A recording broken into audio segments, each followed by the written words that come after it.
Hi friends, నేను మళ్ళీ వచ్చేసాను.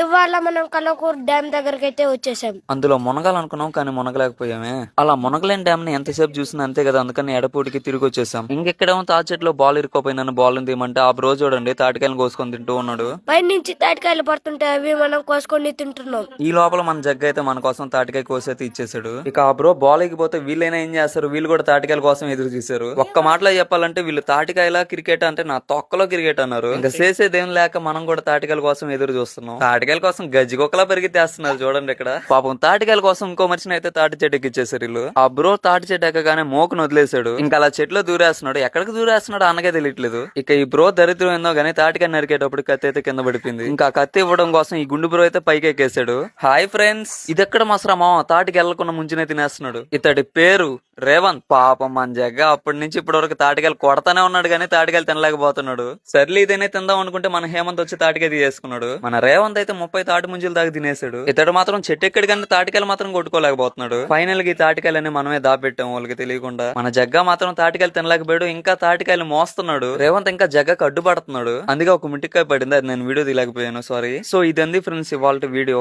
ఈ వీడియో కనుక నచ్చినట్టయితే లైక్, షేర్, ఫాలో చేయండి. నెక్స్ట్ వీడియో మళ్ళీ కలుద్దాం. బాయ్.